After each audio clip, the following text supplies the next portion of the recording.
নমস্কার বন্ধুরা, সবাই কেমন আছেন? তো আজকে সকালবেলায় রান্না বান্না করছি। এদিকে তো সবাই তো একসাথে বসে আছে, যার জন্য ভয়েসটা দিতে পারলাম না। আর আজকে রান্না করব রুই মাছ ভুনা করব। তো রুই মাছ নিয়ে নিয়েছি। তো অতিথিরা তো সবাই আছে এখনও পর্যন্ত, তাদের জন্যই রান্না বান্না করা হবে। ঘরের মধ্যে সব কিছুই আয়োজন করা হচ্ছে। আর স্বাদের অনুষ্ঠান তো দেখালাম আপনাদের। তার সাথে এখানে যে পেঁয়াজ কোচানো হয়েছে, খাসির মাংস রান্না করব। এখানে টক দই পেতে রেখেছি আমি। আর টক দইটা তো সবসময় আমি হাতেই পেতে রাখি। আর এখানে পুঁই শাকের ঘ্যাট রান্না করব আজকে।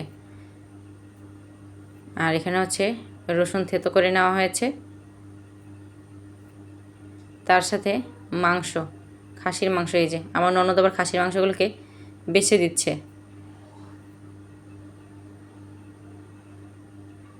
তো খাসির মাংস অনেক সময় লোম থাকে, যার জন্য বেছে নিতে হয় সুন্দর করে পরিষ্কার করে। আর এদিকে তো আমি চলে আসলাম, আবার মাছগুলোকে ধুয়ে পরিষ্কার করে নিয়েছি, ভুনা করব। তার জন্য মাছগুলোকে তো ভেজে নিতে হবে। তো একে একে আমি সব মাছগুলোকে দিয়ে দিচ্ছি তেলের মধ্যে।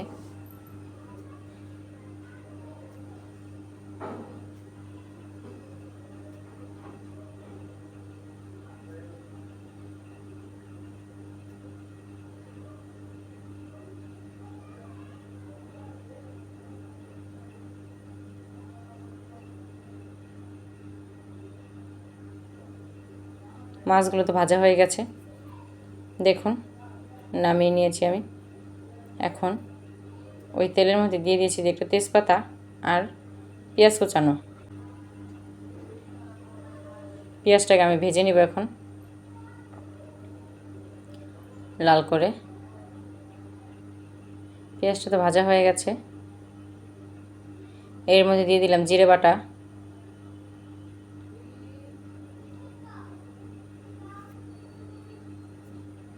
জিরে বাটা দিয়ে পেঁয়াজটাকে ভালোভাবে একটু নেড়ে নেব। আর জিরে বাটাটা ভাজাও হয়ে যাবে, কাঁচা গন্ধটা সরে যাবে। এর মধ্যে এখন তো মশলা দেওয়া হবে। তো এখানে তো দিয়ে দিয়েছিলাম হলুদের গুঁড়ো, মরিচের গুঁড়ো, তার সাথে লবণ। এগুলো দিয়ে কষিয়েছিলাম হালকা একটু জল দিয়ে। তো কষানো তো হয়ে গেছে, তো ঝোল দিয়ে দিলাম আমি। তো অল্প করেই জল দিয়েছি, ভুনা করবো তো তার জন্য অল্প করে জল দিলেই হয়ে যাবে। আর এদিকে ঘ্যাট রান্না করবো পুঁই শাকের। তো ঘ্যাটের জন্য এখানে আলু, কুমড়ো আর কাঁচামরিচ দিয়ে সিদ্ধ বসিয়েছি আমি, আর জল দিয়ে পরিমাণ মতো। এখানে মাছ ভুনাটা তো হয়ে গেছে, আমি নামিয়ে নিয়েছি। দেখুন কীরকম হয়েছে কালারটা।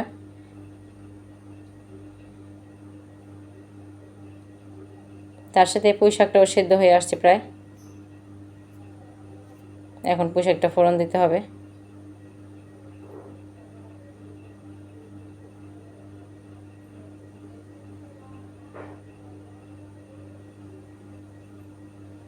পুঁই শাক তো রান্না করা হয়ে গেছে বন্ধুরা, দেখুন কি সুন্দর একটা আঠালো টাইপের হয়ে গেছে। আর মিষ্টি কুমড়ো দিয়ে পুঁই শাক রান্না করলে দারুণ লাগে খেতে। তার মধ্যে আমি সামান্য একটু চিনি দিয়েছি পুঁই শাকের মধ্যে। তো চিনি দিলে পুঁই শাকটা খেতে কিন্তু দারুণ লাগে। আর ফোড়ন দিয়েছি শুকনো মরিচ, তার সাথে পাঁচফোড়ন, এগুলো দিয়ে ফোড়ন দিয়েছি। আর নামিয়ে নিয়েছি, শাকটা হয়ে গেছে রান্না, শাকের পর্ব। আর এখন মা আবার কী করছে দুপুরবেলা, তো পিসি দেশের বাড়ি থেকে আম নিয়ে আসছিল অনেকগুলো। তো সেইখান থেকেই কিছু কিছু আমগুলো এরকম হলুদ রঙের পেকে গেছে, কিন্তু ভাববেন না যে মিষ্টি, মিষ্টি কিন্তু না, প্রচুর পরিমাণে টক। তো মা মাখতেছে। আর এদিকে খাসির মাংস, এই যে আমি ধুয়ে একদম জল ঝরিয়ে রেখেছি ঝুড়ির মধ্যে করে। তো ঝুড়ির মধ্যে করে রেখে দিলে জলটা ঝরে যায় সুন্দর। তো মাংসগুলোকে এখন গামলার মধ্যে নিয়ে নিয়েছি। এখন দিয়ে দিলাম লবণ পরিমাণ মতন বা স্বাদ মতো লবণ।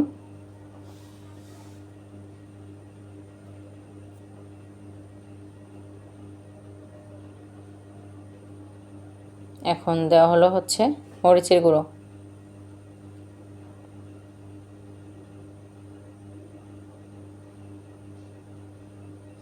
আর এখন দিলাম হলুদের গুঁড়ো।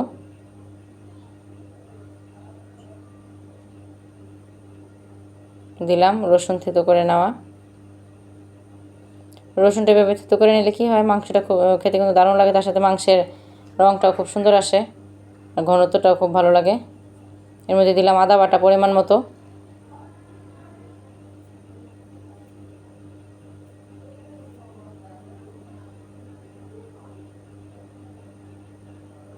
দিয়ে দিলাম জিরে বাটা।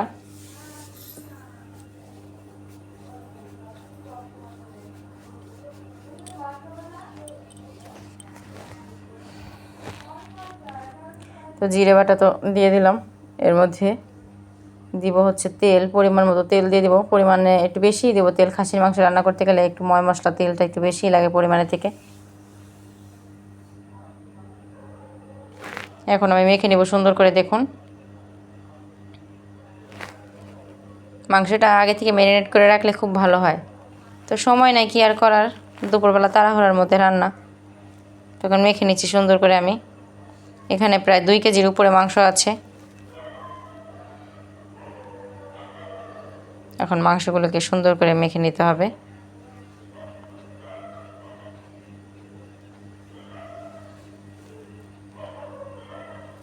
তো আমি আস্তে আস্তে একদম সুন্দর করে মেখে নিব।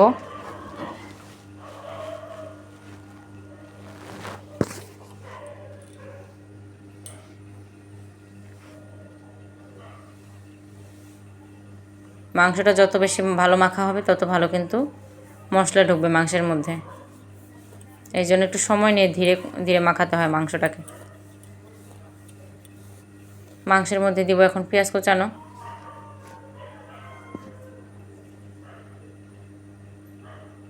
আর দিব হচ্ছে কাঁচামরিচ কুচি,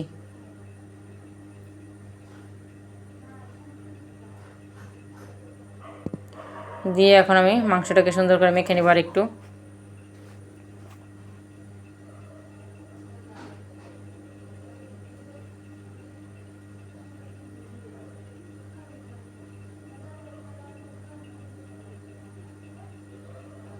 তো মাখাটা কিন্তু আমি খুব ভালো করে মেখে নিচ্ছি।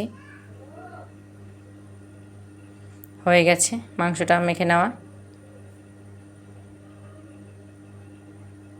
এখন কড়াইতে তেল দিয়ে দিয়েছি, দিলাম জিরে ফোড়ন,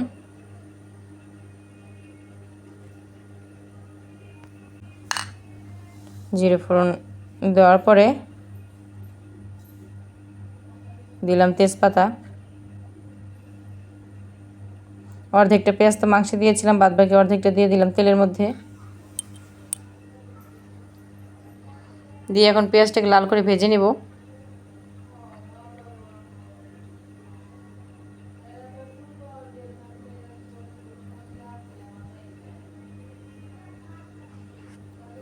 পেঁয়াজটা তো লাল করে ভাজা হয়ে গেছে।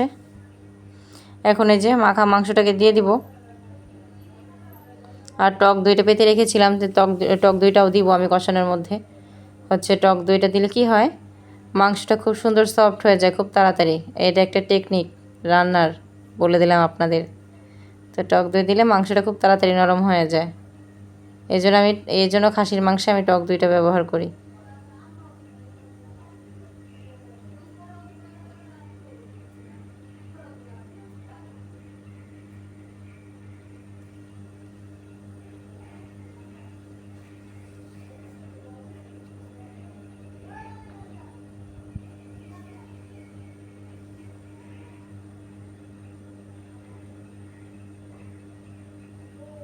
এখন মাংসটাকে ভালোভাবে নেড়ে দিলাম।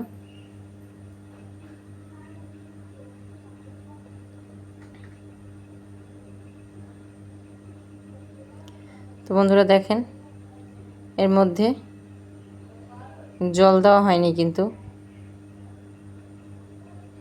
এর মধ্যে কিন্তু টক দই দেওয়া হয়েছে, যার জন্য এরকম হয়েছে।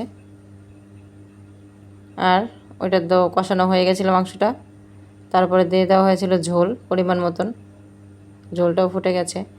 এদিকে এক চুলা মাংস রান্না করতেছি, আর এক চুলায় হচ্ছে পিঠা তৈরি করছি, তেলের পিঠা। তো অতিথিরা আসলে একটু পিঠা পায়েস করে খাওয়াতে হয়, তাই না? তো সবার বাড়িতেই। তো যে পিঠে তৈরি করতেছি, পিঠেগুলো সুন্দর ফুলকো ফুলকো হয়েছে। সুজি দিয়ে, চালের গুঁড়ো দিয়ে আর দুধ দিয়ে গোলানো হয়েছে মালপোয়া।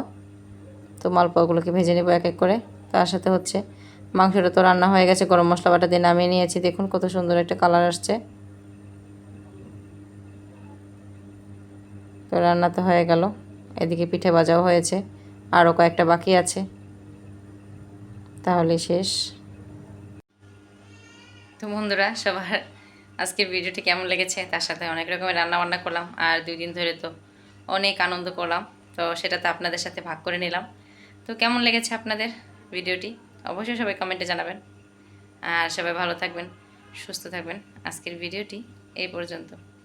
তো সবাই ভালো থাকেন।